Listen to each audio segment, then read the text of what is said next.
close till I get up. Time is Olá, amigos! Esse é o PodPuts, o seu podcast de tecnologia e segurança. Meu nome é Heitor e trabalho na área de segurança da informação. Amigos, hoje vamos falar sobre SOC e NOC. Aqui comigo estão meus amigos Marcelo Borges e Bruno Severo. Salve, Marcelo, que manda de bom! Salve, galera, beleza? Bora hoje falar sobre segurança, sobre redes, que hoje é dia, galera. O podcast tá no ar. Bora! E você, Bruno, tudo bem com você? Manda um salve. Boa noite, pessoal. Claro que bom dia e boa tarde, né? Pois a gente não sabe em que momento estão nos ouvindo. Então, para você que está nos ouvindo, sei lá, indo pro trabalho, voltando, para você que está nos escutando na academia, ou para você que está escutando fazendo uma atividade em casa, vamos para mais uma gravação, mais um Node, e hoje com convidados aí, vamos dizer, de cunho sensacionais. Então, vamos lá.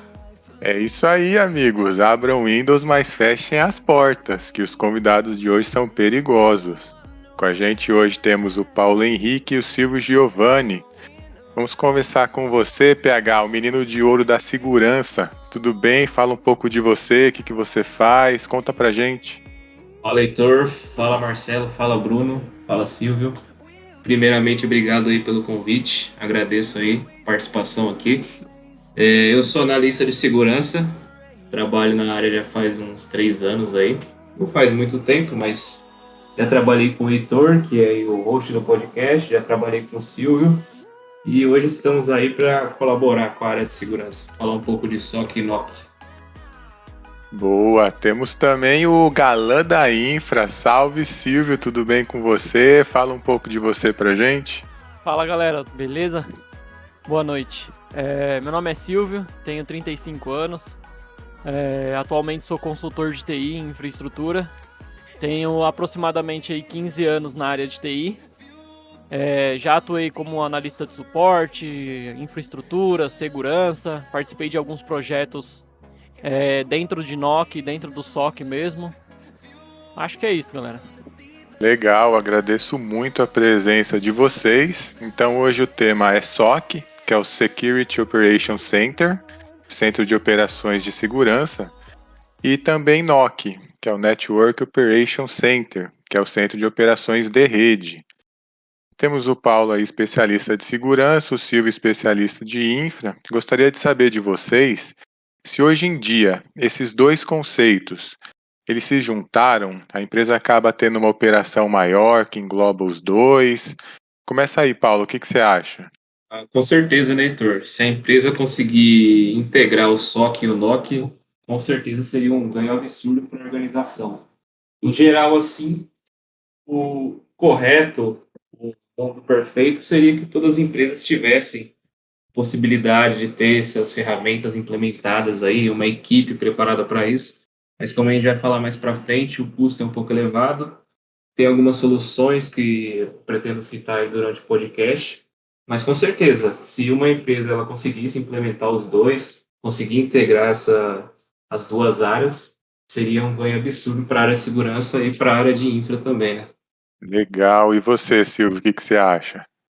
Como o PH falou, né? Eu acho que realmente se todas as empresas pudessem ter um NOC e um SOC, ela vai ter um ganho absurdo, inclusive menos tempo de ficar offline, né? Ela vai ter a monitoria de um link, de internet, vai ter tudo isso de uma maneira muito rápida e fácil, né? Porque a equipe tem ferramentas para fazer tudo isso. Então, sim, ela tem que ter integrada, né? Pode ser até mesmo uma empresa terceira para estar fazendo esse serviço, mas se puder integrar isso dentro da própria empresa, é muito bom. Bruno, Marcelo, quero saber a opinião de vocês também.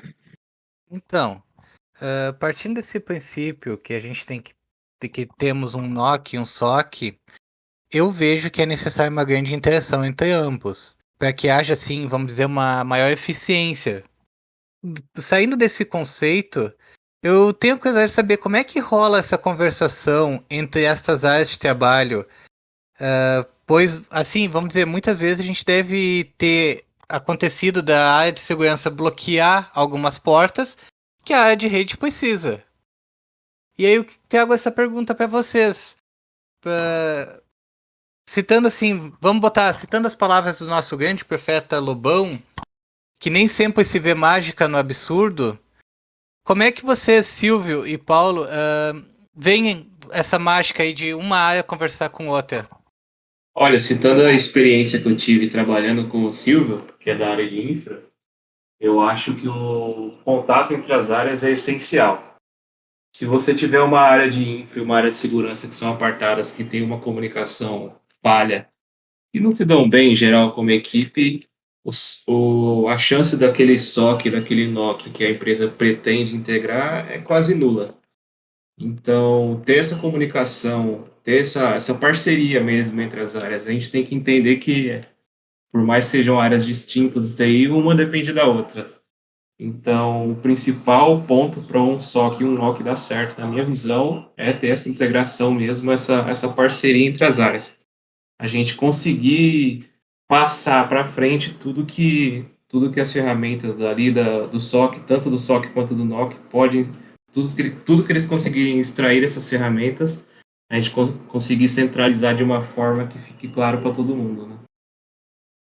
Até mesmo centralizando isso por chamado, né? Às vezes fazer esse controle por abertura de chamado, ter um SLA mais rígido assim para cada tipo de atendimento, tem prioridade para atendimento, isso acaba facilitando e organizando muito todo tipo de atendimento dentro de um NOC de SOC, que vai facilitar, no fim de tudo, toda essa comunicação entre as áreas. Parte disso não poderia ser resolvido do outro? Não seria o caso de uma gestão de vulnerabilidade, de risco ali, para ver se aquele risco compensa ou não a abertura ou o fechamento daquela atividade? Ou às vezes nem sempre o gerenciamento de risco entra nessa área e as duas partes é que falam entre si?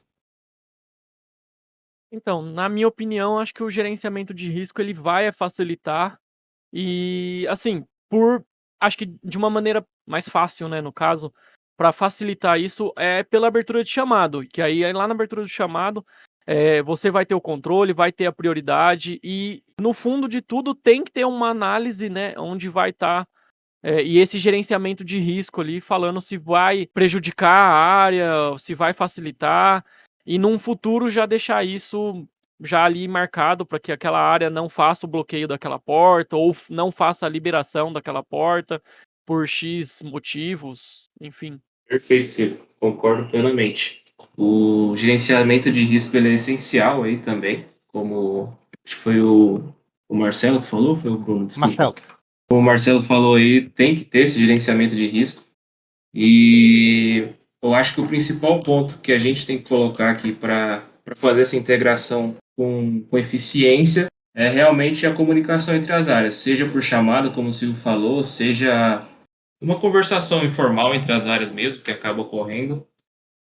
Pode acontecer, eventualmente, de um CIEM, por exemplo, que eu acredito que seja o principal aliado de um SOC, que é o CIEM, que é o que vai gerenciar todos os logs ali das ferramentas. Ele pode ocorrer um bloqueio de alguma porta, alguma coisa que o NOC esteja precisando, mas se tiver comunicação entre as áreas, se tiver integração, a forma de resolver aquilo vai ser bem mais fácil. Um conceito importante de SOC e NOC é que eles exigem uma equipe especializada 24/7, né? Ou seja, tem um especialista atuando nos alertas, fazendo a monitoria, tratando os incidentes o tempo todo. E isso vai exigir um investimento por parte da empresa, tanto na aquisição das ferramentas que vão fazer essa monitoria, mas também precisa da equipe um pouco maior, né? As pessoas elas precisam estar lá preparadas para responder a tudo isso, trabalhar com essas ferramentas. Esse cenário todo, vocês acham que torna proibitivo o custo que ele gera para empresas menores, médias, pequenas? o SOC e o NOC ele seria só para empresas grandes? O que você acha, Silvio? Então, se for para ter uma equipe própria, talvez sim, seja um pouco proibitivo isso. Mas também nada impede de ter uma equipe bem reduzida. Mas acho que o que pode facilitar é você contratar uma empresa que já faça isso, né? Como é as a service, né? Um NOC, um SOC, para essa empresa fazer essa monitoria para uma outra empresa pequena, né? Que não teria um custo para ter todos esses tipos de ferramenta dentro do próprio ambiente, né? Então, é proibitivo, mas acaba não sendo, né? Porque tem alternativas para tudo isso. A gente está falando de SOC, de NOC. Eu queria saber, assim, um jeito mais fácil de entender para que serve cada um. O que faz um analista de cada um? Acho que o NOC, ele é mais voltado para redes, infraestrutura, ele vai fazer a monitoria do link, de switch, servidores, com as ferramentas específicas para isso, né? E o SOC, acho que o nosso amigo PH aí pode falar um pouquinho mais. O SOC, ele, assim, resumindo bem, o NOC ele vai fazer o trabalho de estabilizar o funcionamento da rede e o SOC vai proteger essa rede. Então, o SOC em geral, os analistas de SOC no caso, eles vão ter as ferramentas ali, um Firewall, um IPS, um IDS, o CIEM, que eu acabei citando anteriormente, que novamente eu acho que o principal aliado aí do SOC é o CIEM, que é ele que vai correlacionar todos aqueles logs. Então, a função do analista de SOC ali, ele vai correlacionar esses logs, todas essas ferramentas que ele vai ter acesso para poder proteger a rede que o pessoal do NOC consegue fazer ali a estabilização, manter o funcionamento da rede sempre 100%. Falando sobre isso, eu tava até falando antes da gente começar a gravar, vamos trazer para oficial, porque eu acho que é bem interessante. Como eu gosto de dizer assim, em vidas passadas, eu trabalhava como analista numa fábrica e a gente teve um caso bem curioso, que foi uma fibra que rompeu e assim, gente, tivemos que procurar a tal da fibra que estava rompida nas caixas de passagem. E quando a gente achou a caixa de passagem onde ela estava rompida, tinha um ninho de rato com muito, mas era uma colônia ali. E os bichos simplesmente fizeram a fibra ótica de banquete. E olha que a gente usava malha anti-roedor. E, cara, parecia que era papel pros bichinhos. Então, sabe assim, foi uma coisa que eu não me esqueço da cena de abrir aquela tampa e aqueles bichos começaram a sair correndo pra tudo que era lado. E vocês, gurizada? Você se sentiu no Ratatouille ou não? Pá, sabe, é exatamente aquela cena do Ratatouille, que cai o teto ali e sai tudo correndo, é igualzinho. E o pior é que parece bem isso, porque sai correndo pra tudo que é lado, eles não querem nem saber pra onde vão. E vocês têm alguma história assim, que já aconteceu com vocês desse tipo? Na parte de infraestrutura sempre tem, né? Alguma coisa assim, cobra na onde passa a fibra, rato, barata, sempre tem, né? E outras coisas que acontecem também é na rua, né? Às vezes tem um acidente de carro, um caminhão que acaba rompendo uma fibra, né? Sempre tem esse tipo de problema. E já aconteceu diversas vezes comigo. Já na parte de SOC ali, acho que é mais ataques, né? Acho que o PH pode. Ah, mas antes de entrar pro PH, Silvio, deixa eu te perguntar se já passou por isso. Tu vai te identificar também. Cara, tem aquela situação assim, ó. Deu queda, tudo para. Aí a gente vai lá, vê o hackzinho ligando, os switches todos subindo, aqueles switchzinhos tudo piscando as luzinhas. Aí lá nas tantas não tem rede. Vamos até as. E não tem rede, e não acha nada, e o switch tá on. E o NOC lá dizendo que pra eles a rede tá on. E ali na ponta tu vendo que não acontece nada. Aí lá nas tantas a gente descobre que justamente aquela porta, sabe, aquela portinha no switch que tava tudo cascateado, que tu não sabia que tava cascateado, é ela que deu pau. Já passou por alguma coisa assim, Silvio? Já aconteceu isso sim. Uma vez, na onde eu trabalhava, tinha um switchzinho desse só que ficava no meio do corredor, não ficava dentro de um rack nem nada. E aí um usuário simplesmente achou interessante plugar um cabo numa porta, um outro cabo numa outra porta, acabou formando um looping na rede ali e simplesmente parou tudo e não tinha como descobrir que foi um usuário que acabou fazendo isso, né? Então tem que sair batendo lá de hack em hack, procurando onde está esse switch aí, que às vezes é um switch que não é gerenciável, né? E aí não tem como colocar, por exemplo, nos ABICs, e aí acaba uns 2, 3 anos depois, quem instalou esse switch não tá mais na empresa, ninguém lembra dele, e um usuário sempre acaba achando isso, né? E às vezes por maldade ou não, ele acaba colocando um cabinho na porta 1, o mesmo cabinho na porta 2 ali, e acaba parando toda a rede, né?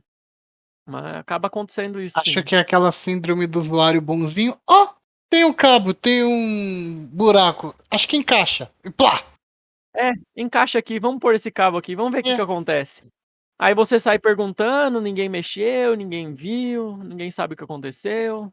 Não, e eles É ainda dizem que é normal. na boa intenção, pra não deixar o cabo solto, que o cabo tava solto ali. Vamos na boa intenção. Mas eu tenho um caso assim que eu sempre falo. Por que, que a portinha não estava identificada, o cabo não estava voando? Também se deixar o cabo voando é pedir mesmo pra galera colocar o cabo onde não deve, né? Se é que seja. Sim, sim. Mas também é como às vezes é empresa pequena, não tem uma pessoa especializada na área de redes que vai fazer todo esse atendimento, né? Por exemplo, nessa empresa que eu acabei dando o exemplo, quem cuidava dos switches era a equipe de manutenção.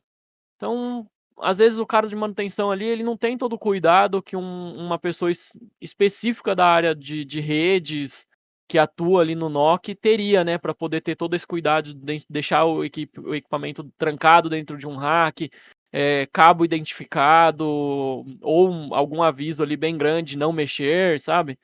Então, acaba sendo um pouco mais complicado por isso. Eu gosto muito de um atendimento que um cara da minha equipe foi fazer, aí depois ele voltou lá falando muito, mas ele ficou muito bravo com a mulher. Aliás, bravo com a mulher, mas não descontou nela, ele falou lá com a gente, né, naquele desabafo com o time. Que ele foi atender a mulher, tô sem rede. Tá bom. Deixa eu ver o que que você tá sem rede. Você tá sem rede porque seu switch tá desligado. Ué, como assim? Isso nunca ficou ligado. Falei, ficou assim? Não. Tá, pode ver aqui, ó, tá até desligado da tomada. Isso nunca foi ligado na tomada elétrica. Eu. Aí ele quis discutir. A mulher quis discutir com ele que switch não se ligava em tomada elétrica. Foi tenso. Ele falou que deixou a mulher sair falando lá e foi embora porque não ia ter condições de manter aquela conversa num nível saudável. Então, Mas se você parar para pensar assim, um usuário final ali, ele realmente não tem que ter obrigação de saber o que vai na tomada ou não vai. É a equipe de TI que tem que ter toda essa consciência de deixar isso totalmente arrumado. Como eu já falei, isso tem que estar trancado dentro de um rack. Manter aquelas boas práticas que a gente de TI conhece e que normalmente numa empresa é mais complicado de deixar todo mundo ciente sobre isso, não né. sei, mas a questão acho que foi mais assim.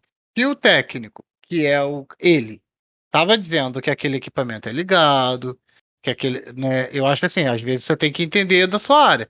Pô, quando eu vou discutir certas coisas com pessoas que não são que eu não sou da área delas, se elas estão falando e eu não tenho um argumento muito forte para combater, eu fico quieto, porque como é que eu vou falar com um cara que hoje qualquer equipamento assim, de forma geral falando, equipamentos vão na energia elétrica. Então, se aquele equipamento tem uma fonte e tem um cabo que é a fonte característica, parece uma fonte de celular, uma série de coisas, é reconhecível facilmente como uma fonte. Então é esperado que aquilo vá numa tomada elétrica, mas aí ele ficou mais bravo que a menina discutiu e ele explicando pra ela que aquilo deveria ter ido e aquele era a causa. E aí quando ele ligou, ele falou, ele mostrou pra ele, ligou, mostrou pra ela, tá vendo? Isso vai na tomada. Ela, não, mas isso nunca foi ligado. Aí a pessoa quis insistir na coisa mesmo ele demonstrando. Então teve uma série de situações aí. Agora, isso também me lembrou uma situação que eu briguei aqui muito com o meu provedor de internet, e de repente vocês podem dar uma luz sobre o que possa ter acontecido. Eu jogava um jogo chamado Genshin Impact, que é um jogo chinês. E aí, o jogo, sei lá por que motivo, parou de funcionar algumas determinadas funções dentro do jogo. Só que quando eu ligava a VPN, o jogo funcionava. E quando eu desligava a VPN, as funções do jogo não funcionavam. Entrei em contato com o provedor, falei, olha, eu acho que tem alguma coisa a ver aí com a área de rede de vocês. Alguma coisa não está funcionando adequadamente, porque porque quando eu ligo a VPN funciona, e quando eu não ligo a VPN não funciona, e não faz sentido o caminho ali. Porque vocês não podem dar uma olhada e tal, ver se era um protocolo, um roteamento doido, uma permissão indevida, alguma coisa assim. A empresa falou que isso era problema no meu computador, cara. Eles sequer investigaram o problema, né? Numa análise geral, você acha que a empresa estava certa ou tinha mais alguma coisa aí, já que a VPN mostrava que o caminho funcionava com a VPN? Olha, pode ser diversas coisas, mas eu acho que a operadora ela teve uma posição aí meio equivocada. Ela sim deveria ter investigado o que está acontecendo, justamente porque com VPN você está fazendo outro caminho, às vezes acaba liberando portas específicas na VPN que você está conectado e acaba funcionando. Então, bem provável que possa ser algo dentro da operadora mesmo. Tem provedor que faz traffic shaping, né? Não pode atrapalhar também? Pode atrapalhar também. Às vezes faz um traffic shaping muito baixo ali e acaba complicando a conexão, dando timeout. Então pode ser isso sim. Aí isso era complicado porque a função que não funcionava, acho que era o chat do jogo. Até que tava bom, não tinha problema, não ligava muito pro chat. Parece que ele criava uma thread provavelmente para cada coisa, tipo uma pro jogo, outra pro chat, outra pro sistema de e-mail. E eu acho que pelo que eu analisei na época, foi isso. Ele tinha várias conexões para determinadas funções dentro do jogo. Só que o problema principal é que eu precisava arrumar antes de um determinado tempo, porque essa função não deixava, esse problema não deixava o launcher do jogo funcionar. E eu precisava carregar o launcher para carregar o jogo. E o launcher verificava se o jogo estava atualizado ou não. E atualizava se fosse necessário. Como eu sabia que ia ter uma atualização, vamos botar assim, dia 30, eu precisava que ele funcionasse, porque senão o launcher não ia conseguir verificar o jogo. Não verificando o jogo, eu não ia conseguir jogar porque eu ia estar com o jogo desatualizado. Cara, eu fiquei num desespero com os caras. Falei, gente, vambora. E aí tentei negociar com o cara, expliquei, e os caras tiveram uma postura bem ruinzinha. Mas é uma empresa que me empresta um serviço, assim, uma qualidade muito veloz, mas eles têm um suporte muito ruim. Eu odeio ter que falar com o suporte deles. Toda vez que eu vou lá é estresse. Né? Mas é. E olha que eu sou amigo, como eu falo com eles, cara, eu sou da TI, a gente conversa, a gente troca uma ideia aí sobre o que for necessário, ajudo no que eu puder ajudar desse lado aqui, mas os caras tem gente que o cara que eu falei, eu senti uma certa, um snob dele, porque assim, tipo, eu que sou o cara dessa área aqui, não é o você que está aqui, entendeu? Então eu sou entendido. Aí eu falei, pô, tá bom, esse é o caminho que vocês vão seguir. E aí ficou muito tempo essa discussão, mas depois resolveu. Depois resolveu. É complicado, né? Às vezes o produto é bom, mas o atendimento é tão ruim que acaba manchando a imagem do produto, né? Sim. Deixa eu trazer só uma constatação aqui que eu tava pensando agora. Nosso colega aí apresenta-se como nome de hacker russo, joga jogo chinês e mora no Brasil. Poxa, mas é globalizado esse Marcelo, hein? Não vou nem falar nada, cara. Olha só, gente, pra quem não sabe, eles ficam me sacaneando de hacker russo. É só porque o meu nome é de uma época lá de adolescente misturado com uns anime maluco aí. Né? É Slasher Makarov. que por sinal era a forma como eu ia me apresentar a princípio nesse podcast. Mas depois eu resolvi ficar com o meu nome pessoal mesmo, mas é Slasher Makarov. É por causa do Makarov, galera. É que eles me chamam de hacker russo. Que alguém me perguntou por que que era isso. Aí tá aí a questão pra quem ficou na dúvida por algum motivo. Agora, só seguindo essa linha, Silvio, tu disse que trabalha como consultor, né? Cara, eu tenho essa curiosidade, sim. Quando tu chega nas empresas e tu vai começar o teu trabalho e tu vê aquela infra ali, vamos dizer assim, vamos botar assim, boa, mas a gente sabe como é que tu chega lá. Eu já vi essas infras que tem hoje em dia e, cara, às vezes eu me assusto. Juro pra ti que, olha, às vezes eu me assusto. E tu, como é que é lidar nesse início aí? Como é que tu chega pro cara e diz assim, ó, meu amigo, eu não quero te dizer que tá ruim, mas tá mais ou menos, mas a gente tem a salvação. Então, eu acho que no início tem que fazer todo o levantamento, colocar monitoria e começar a mostrar isso para o cliente em gráficos, números, que é o que ele vai mais entender, né? É muito difícil um cliente que tenha conhecimento técnico para saber e olhar ali switch, né? Configuração de switch, configuração de firewall e, e já identificar. Então, às vezes o cliente ele contrata uma empresa para mostrar números para ele, né? Então você tem que estar ali mostrando o número. Olha, você tem um link aí de 50 megas, mas você tem 150 funcionários na empresa. Ó, sua internet, quando dá 8 horas da manhã, aí já tá toda topada, tá travando, por isso que tem lentidão. E aí você começa a mostrar com um gráfico, número, sem depreciar, né, a rede do cliente, sem ficar falando mal. E aí ele mesmo acaba entendendo quando você mostra isso de uma forma diferente para ele. Por isso que as ferramentas do NOC, elas são muito boas. Por exemplo, um Zabbix, um Grafana, que são ferramentas que mostram gráficos, né, mostram números para o cliente. E aí fica muito mais fácil de você explicar para ele aonde ele tem que melhorar, como ele vai melhorar.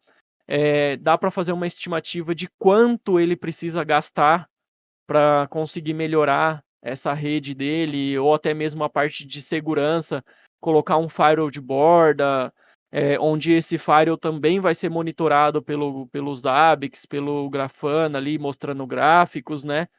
Eu acho que tem que ir assim, tem que ir nessa linha mesmo, mostrando questão de números para ele, né? Fica muito mais fácil.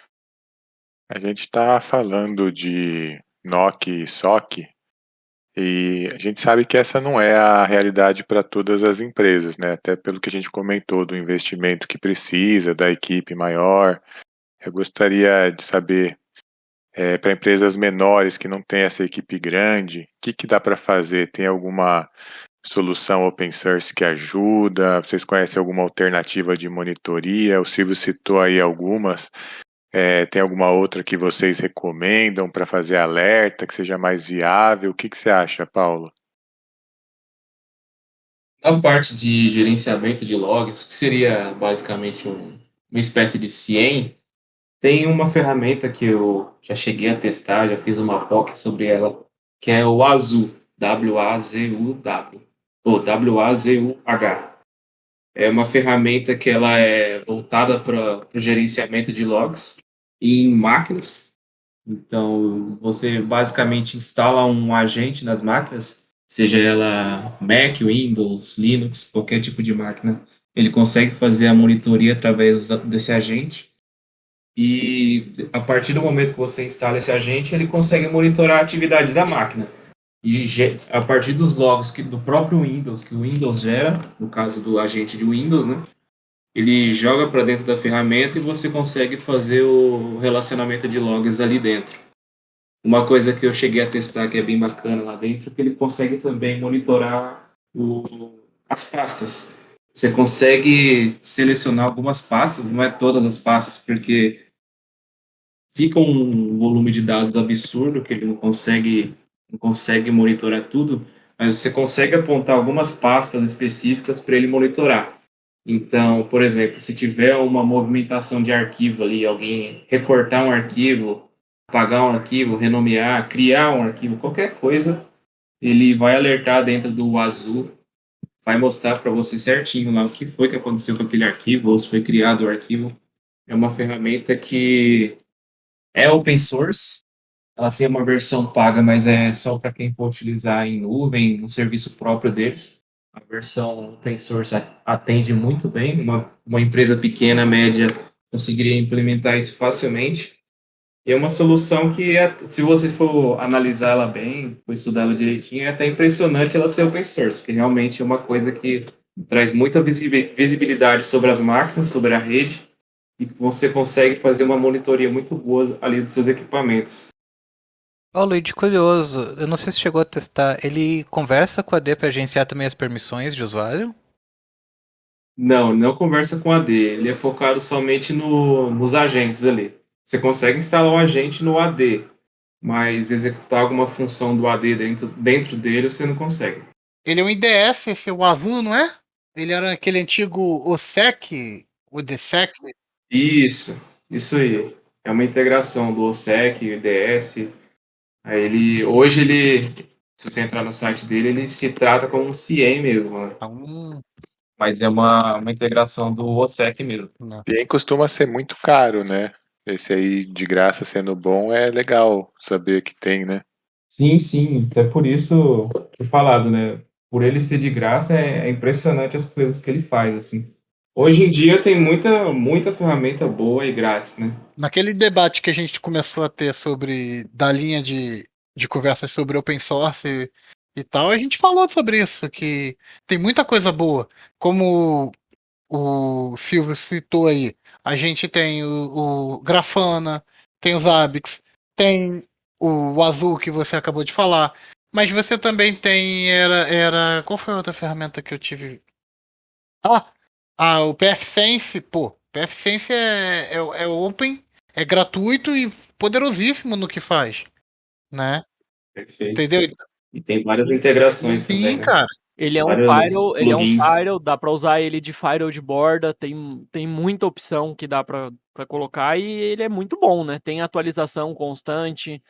Além do PFSense, a gente tem o Nagios também, que é uma ferramenta gratuita. Uhum. Tem o PHP IPAN, que é uma ferramenta para fazer controle de IPs dentro da sua rede.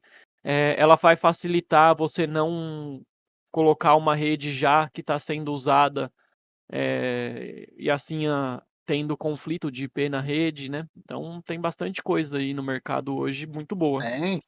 Hoje em dia eu diria que é perfeitamente possível, assim, uma empresa de pequeno até médio porte ter um ambiente bem controlado, bem monitorado ali, sem gastar quase nada. Gastando, claro, com link, essas coisas.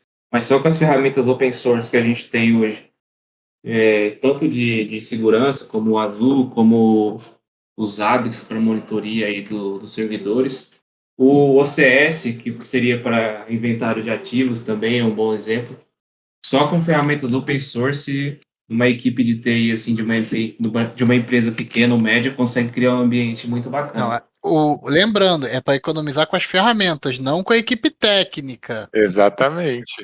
Perfeito, isso aí. Muito importante grifar isso. Porque o pessoal. Apesar de ser ferramentas gratuitas, nem todas são muito interativas, né? Então você precisa sim de uma pessoa bem capacitada para estar ali mexendo nessas ferramentas. Sim. No Node a gente falou da facilidade, da intuitividade ali do PFSense, eu acho. Acho que foi até que o Heitor que me perguntou sobre isso.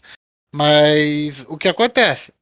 Se você não entende como funciona uma ACL, uma regra de entrada, uma filtragem, protocolos, isso, aquilo, o que é ping, se ping pode, ping não pode, não adianta você só entregar a ferramenta. Olha, toma minha ferramenta gratuita e acabou. A ferramenta é boa, mas não é mágica, né?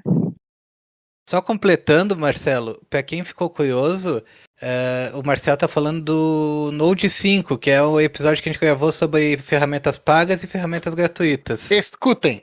Tá aí a dica. Beleza, escutem todos os episódios, galera, que a gente tem várias linhas de raciocínio e a gente tá trabalhando cada uma aos pouquinhos. Então, vem com a gente que vocês vão seguir os assuntos sempre. Se não tem condições de a gente seguir um assunto só, né? Vamos falar eternamente somente sobre o SOC, por exemplo.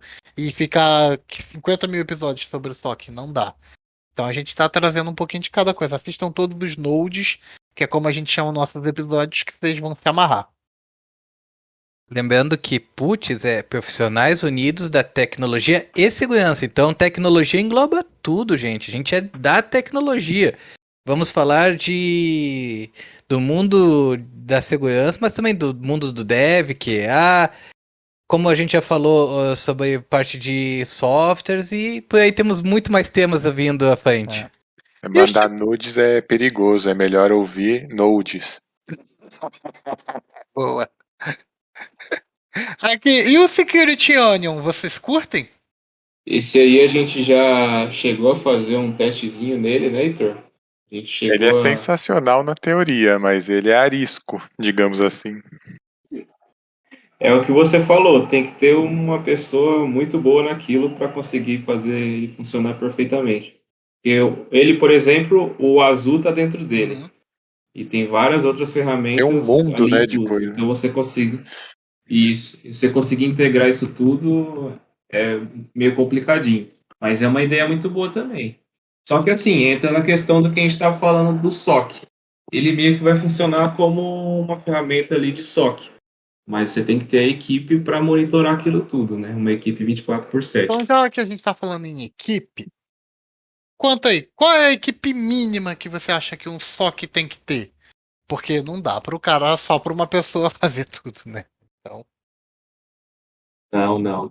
Como a gente está falando aí, é 24/7. Então, claro que vai depender muito do volume de dados de cada empresa. Se for um SOC as Service, vai ter vários funcionários, mas se for um cenário onde o SOC vai ser só para uma empresa, acredito que no mínimo 4 pessoas tem que ter, no mínimo do mínimo, assim. e seriam quais cargos nessas, né, quais posições ali? É importante ter uma pessoa, um coordenador ali, um líder, e os analistas de segurança, né? Analistas de SOC. A partir disso, a gente já consegue começar a gerenciar um negócio interessante. Então, Geralmente pelo menos o SOC 1, 2, 3 e o coordenador. Isso. geralmente tem esse SOC 1, que é o pessoa para receber ali o primeiro alerta, ver se não é um falso positivo, né? E quando é um problema mesmo, geralmente aciona as outras instâncias, né? De novo, não é o ideal 4 pessoas. Eu digo um cenário mínimo, assim, numa empresa que não tem um volume de dados muito grande, dá para começar a trabalhar com isso, né? Claro que quanto mais pessoas ali, melhor. Não, com certeza. É só para quem tá ouvindo, às vezes está querendo montar o seu próprio time de SOC, né? Aí depois o Silvio falou um pouco pra gente do mínimo que ele acha pro NOC, pro cara fazer, não, pô, não. Porque tem muito, em alguns lugares do Brasil, tem muito a história da equipe que a gente já discutiu aqui, acho que foi no primeiro Node ou no segundo Node que a gente discutiu isso, sobre o cara da equipe. Às vezes bota só um analista lá, aí quer que o cara faça suporte ao usuário, redes, segurança, programação, e tudo pagando o mesmo salário de um estagiário pro cara. Aí Esqueceu da LGPD, tem que resolver também. tem que LGPD que tem que resolver. Não, e eu tô aqui pensando, e cadê o estagiário pela log? Né? Então, cara, é isso que a gente defende, o uso correto dos recursos, tanto tecnológico quanto humano. Pô, não é explorar os outros, não. Essa questão de equipe que você citou, eu já vi empresa querer implementar um SOC, assim, um projeto de SOC, com uma pessoa só. Então. 24, sendo que o SOC, a máxima dele é funcionar 24/7, e a ideia era implementar um SOC com apenas um analista de segurança. Coitado do analista. Claro que deu errado, né? Aí vale a pena ter o analista e ter um SOC, como tu disse, as a service, terceirizado para fazer a função, e o analista só acompanhando o que vem dali. Sim, É uma sim. opção Nesse interessante, caso, sim. né? Eu sei que tem isso, por isso que eu levantei essa bandeira, porque eu já passei por isso. Igual assim, tem gente que foi, eu vi uns hábitos que não tava tão bem configurado, e aí o cara jogava uns alertas dos hábitos, por exemplo, para saber se um computador tá ligado. Ele verificava aquilo a cada 1 hora. E aí eu fui conversar, eu falei, olha, se você acha que tá te atendendo assim, tudo bem, mas vamos pensar aqui. Se ele pegar uma coisa aqui, eu quero ver se meu computador está ligado. E ele só vai te dar o próximo alerta. Porque a trigger, né, só gera quando ele detecta a falha.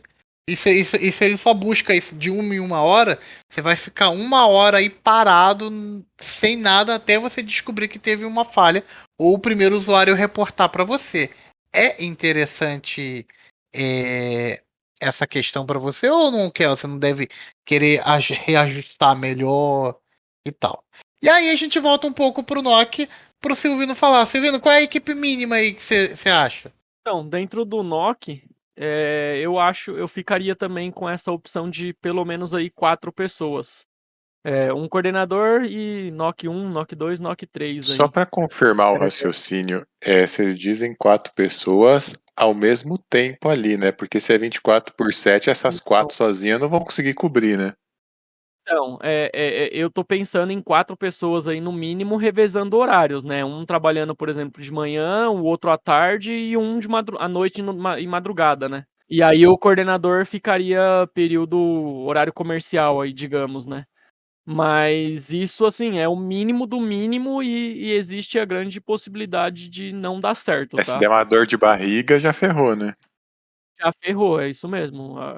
Agora, uma situação da qual até já presenciei, quando eu trabalhava com o Heitor e com o PH, nós não tínhamos um SOC, mas, assim, nem um NOC, mas a gente tinha a área de infraestrutura e a área de segurança, que somavam 4 pessoas. Porém, as nossas atividades não eram de madrugada, era horário comercial. Então, a gente tinha 4 pessoas, 2 para trabalhar em infraestrutura e 2 para trabalhar em segurança. E atendia super bem naquele cenário, né? Agora, pensando numa empresa que vai trabalhar focada em NOC e SOC 24/7, 4 pessoas já não é suficiente. Somando as duas equipes, seriam 8 pessoas. Continua não sendo suficiente, porque ficaria uma única pessoa em cada turno, uma para segurança, uma para infraestrutura, e ainda assim ficaria muito corrido para elas. Eu acho que se for para trabalhar 24/7, deveria ter aí pelo menos um mínimo do mínimo aí 2 pessoas para infraestrutura, 2 pessoas para segurança em cada turno, tá? Então seria aí acho que um total de 16 pessoas, né? Tipo, o que a gente tá falando é mais pelos cargos mesmo, né? Porque, assim, se PH me corrija aí se eu tiver errado, né? Que o SOC 1, ou N1, L1, o que cada um gostar de chamar, né? Ele vai ser aquele cara dos alertas, que vai cuidar do alerta. O 2 já vai ser do incidente a resposta. E o 3 fica lá com a Threat Intelligence, o Threat Hunter e por aí vai. Então, assim, a gente tava falando mesmo das posições, porque a posição várias pessoas podem ocupar e tal, só pra aquela galera que tá ouvindo ter uma noção mesmo. Acertei as posições, PH? Perfeito, perfeito. Tem alguns cenários em que o SOC tem um ou dois só, e alguém coordenando Não, ali. Já vi também, mas o que você falou tá corretíssimo. Isso é claro que a gente quer trabalhar no ideal, a gente quer que as pessoas entendam, por exemplo, que a gente é doutor, como algumas pessoas aqui me chamavam, não, você é o doutor do computador quando eu era técnico. Eu falei, não sou doutor não, mas tá bom. Aí que a gente é doutor, O menino da tipo informática. isso. Aí você é o doutor do computador, só que o doutor da saúde, todo mundo entende que o cara cardiologista só cuida do coração e você não fala lá com ele de rim, fígado e tá tudo bem. Mas quando você chega na área do doutor da informática, o doutor da informática não pode só saber programar ou só saber lidar com isso. O cara tem que fazer de tudo. Ué, mas espera aí. Por que para outras profissões entende-se que pode ter uma especialização, uma divisão, e para nossa carreira não? Então, entendam, é isso que a gente mostrou um pouco aqui agora, que as posições existem dentro do NOC, assim como tem no NOC lá o cara da monitoria que está ali vendo o que está acontecendo. Depois tem o N2 que vai tratar o que o primeiro não conseguiu tratar, ou se for um assunto mais polêmico ali, mais polêmico não, perdão, mais técnico, que exige uma investigação mais profunda, e quanto mais a gente vai aprofundando, a gente chega até o 3. Antes da gente ir para o próximo tema, qual é o NOC 2 e o NOC 3 faz o que mais ou menos, o Silvio? Então, acho que o NOC 1 ali é aquele carinha que vai receber o chamado, verificar o link, fazer a monitoria. O 2 é bem provável que vai ser a pessoa que vai ficar ali resolvendo mesmo algum problema de roteamento, fechando uma VPN com algum cliente, uma coisa de roteamento simples, né? Configurando um equipamento novo, implantando uma ferramenta nova ali, fazendo algum teste. E o NOC 3, acho que é o cara ali que vai estar ali para resolver todos os problemas, desde para estar auxiliando também o NOC 2 ali com algum problema, um problema de roteamento ali que ele não está conseguindo resolver, fechar uma VPN, fazer a VPN para trabalhar home office. O 3 ali ele vai estar fazendo tudo, né? Tudo que precisar Então fazer. posso resumir dessa forma? O N1 vai dar um suporte inicial ao usuário, o N2 vai cuidar da LAN e o N3 vai cuidar da WAN. Funcionou? Basicamente isso. Englobando só ali o N3, que ele vai fazer também a LAN e atender Sim. fazer um suporte ali. Ele vai acabar fazendo todas as funções, né? Mas resumindo, é isso daí Só mesmo. pra ter aquela noviada mesmo. Né? Como eu falei, pra aquela galera que tá ouvindo, e vai todo mundo vendo. Então aí, galera, ó, quem gostar de SOC, quer defender, quer fazer. Eu gosto muito de brincar aqui no SOC, você tem muito aquela. No hacker ético e tal, você tem muito aquela coisa de desafio de mente, porque você tá achando falhas. Você pode ser segurança. Quem gosta de uma outra área de mais técnica, detalhada, ver detalhezinhos ali, vai pro NOC, tem rede de comunicação. Tem, cara, a TI tem pra tudo, gente. Vem pra TI que é sucesso. Show de bola, Marcelo. Muito boa a sua analogia. Queria puxar um outro tema. Amigos, hoje é dia 6 de julho. A gente está gravando aqui na quarta-feira. E sábado agora, dia 9 de julho, tem a RoadSec aqui em São Paulo. Quem estiver ouvindo e não foi, já se programa para ir na próxima em 2023. Mas nessa de 2022 estaremos lá, juntos nesse evento. O Silvio vai, o Paulo também estará lá. Ele é voltado bem para a nossa área de tecnologia, de segurança. Eu gostaria de saber de vocês, nossos convidados, o que vocês acham desse tipo de evento? Vale a pena participar? Que eu pessoalmente compareço sempre que possível. E vocês, o que acham? Auditor, a última edição presencial foi em 2019, né? Não sou muito bom com data. Sim. A última edição presencial a gente estava lá, a gente foi. E dessa vez a gente vai estar presente de novo e, se Deus quiser, 2023 também estaremos lá. É um evento muito legal, ele apresenta várias palestras, várias novidades da área aí, e o principal, o mais legal, é que tem brinde para todo mundo. Ganha vários brindes lá. Boa. E você, Silvio, que tá com expectativa aí do evento? Particularmente eu nunca fui nesse tipo de evento, não. É a primeira vez que eu vou ir. Acho que sim, é muito importante participar desse tipo de evento, mas eu nunca tive nenhuma oportunidade para ir, não. Tô empolgado, porque o PH aí falou que vai ter brinde para todo mundo. Então, é ir lá e aproveitar. Ele tá indo porque falaram que tem comida, hein? Opa! Heitor vai pagar aquela coca ainda, então tá tudo Eu certo. chamei o Marcelo e o Bruno, mas por questão aí de distância eles não vão poder participar, né? Eu até poderia me arriscar aí, mas os horários pra mim é que não vão estar bacanas, entendeu? Ida e volta é uns horários bem longos. Eu gostaria de participar mais de uma vez, né? É, e aí os horários é que são mais ruins pra mim, o tempo daqui. Mas a distância eu nem ligo. Eu pulo de carro e vou que vou, cara. Deixo minha esposa na casa dos amigos dela em São Paulo e tá todo mundo feliz. Mas eu queria ir dessa vez. Eu vou ver se eu consigo ir na próxima edição, né? É o Bruno que mora aqui pertinho e não quer vir, né? É, o Bruno é ruim. Bah, assim, ó, eu acho esse tipo de evento muito bom pra aprender, pra fazer networking, pra interagir. Mas, claro, né, no meu caso fica muito mais difícil. Eu acho que eu sou o ponto mais longe daí. Não. Mas quem sabe aí num futuro a gente não se encontra todo mundo aí, grava um episódio ao vivo lá, É só hein? você que tá no Uruguai, né? Aí outra história.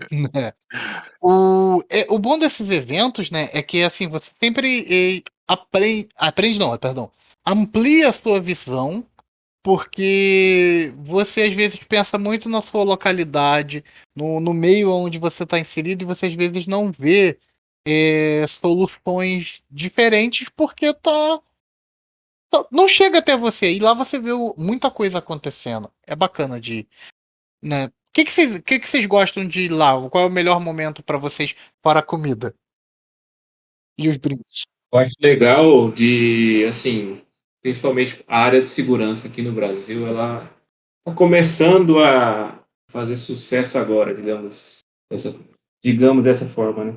Agora que está começando a ter profissionais capacitados, um pessoal que engaja mesmo na área, que antes era muito tudo centralizado ali, né? O pessoal de infra fazia tudo, igual vocês já falaram aí do Eukip, né? Voltando no conceito de Eukip de novo.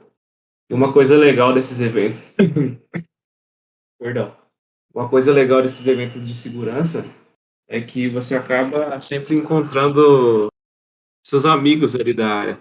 Então, um evento que você vai hoje, no próximo evento do mês que vem, você acaba encontrando as pessoas ali de novo. Então, o network que você faz com essas pessoas é muito interessante. A parte do network em geral, eu acredito que seja, para mim, a melhor coisa desses eventos. Legal. Você falou uma coisinha de a segurança tá, tá ficando mais em evidência no Brasil. A mim acendeu mais a vontade de ir para a questão da cyber quando eu vi aquela questão da Dilma, que foi talvez teve uma invasão dos Estados Unidos estavam investigando o Brasil e tal.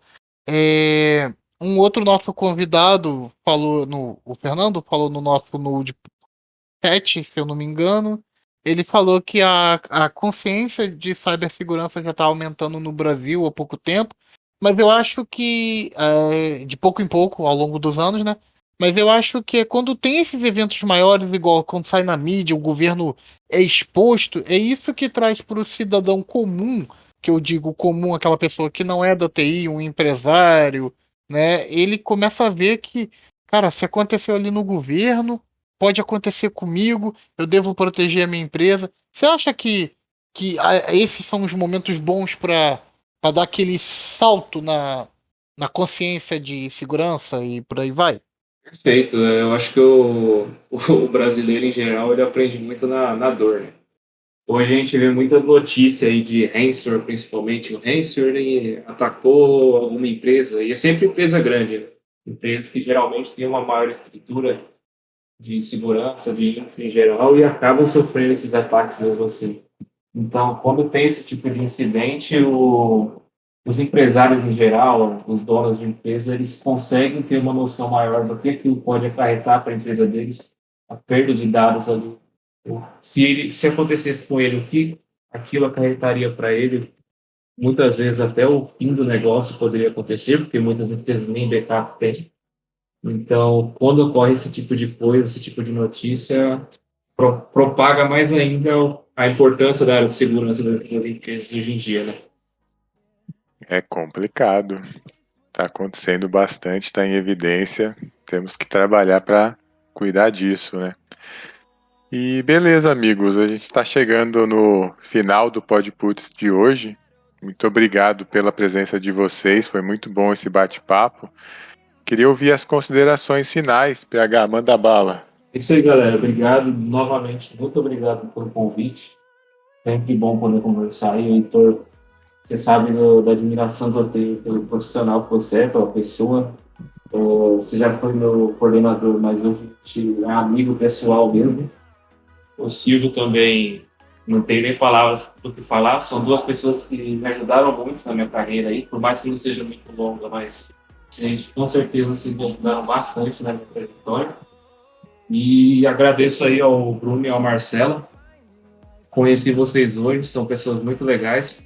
Obrigado aí pelo convite. Espero que a gente consiga se encontrar pessoalmente aí algum dia. E você, Silvio, manda suas considerações finais. Queria agradecer vocês aí também pelo convite. Espero poder participar mais vezes aí do podcast com vocês.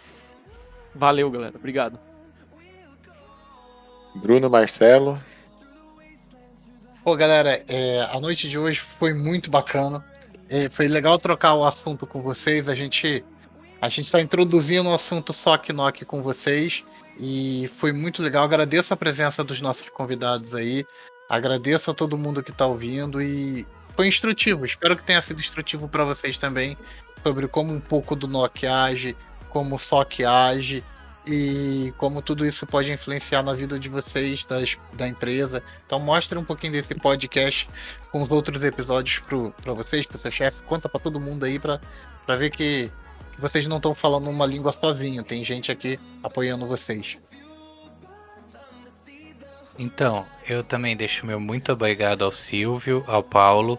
Foi realmente incrível ter vocês dois conversando com a gente, explicando um pouco mais sobre essa parte tão crucial que é o monitoramento, tanto de rede quanto de segurança. E meu muito obrigado a quem está nos ouvindo também, porque é o que vale aqui. É isso. Agradeço aos amigos profissionais unidos pela tecnologia e segurança. Obrigado pela audiência. Diz aí, já fizeram backup hoje? Valeu!